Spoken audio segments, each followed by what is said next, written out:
Hi, good morning! Nakapagsagot na ba kayo ng ICF at nakita niyo na yung question number 14? So it says, a baby is born weighing 3.0 kilogram. At 6 months, the baby's weight is 5.9 kilogram. How does this compare to expected growth? So alam na naman natin yung birth weight principle, tama? So sa birth weight principle, no, according to the birth weight principle, kailangan daw the weight will double up kapag 6 months na. Okay? And then, the birth weight should triple up kapag 12 months na.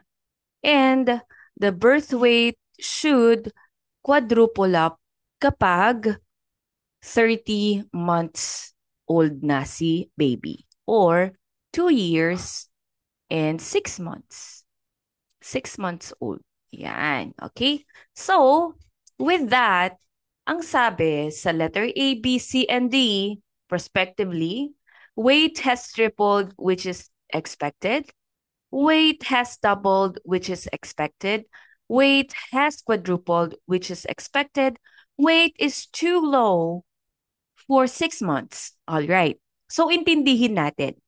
So, as we expect, by 6 months, dapat po 6 kilograms, 'di ba? Kasi on the 6th month, dapat nag-double up na po siya. Times 2 na yung birth weight, tama?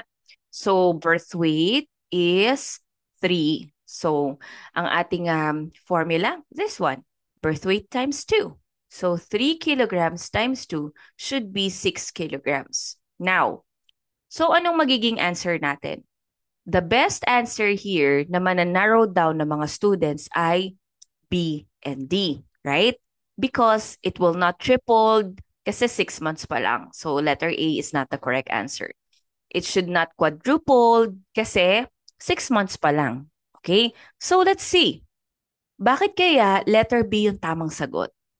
Look at the letter D. Weight is too low for 6 months. Mga ma'am and sir, nakita niyo po na ang sabi, 5.9 po 5.9 kilogram daw siya nung 6 months. Okay? So, nakita niyo mga ma'am, kapag ni-round off natin yan, 6 kilograms na yan. And kung hindi niyo man i-round off, malapit ang 5 kilogram sa 6 kilogram. 'Di ba? So, it is not too low for 6 months. 'Di ba? Nag-double up na po siya. Okay? So the best answer here is letter B. Okay? Look at the word too low. 'Di ba? All right. I hope you got it correct. Thank you so much and you have a very great day.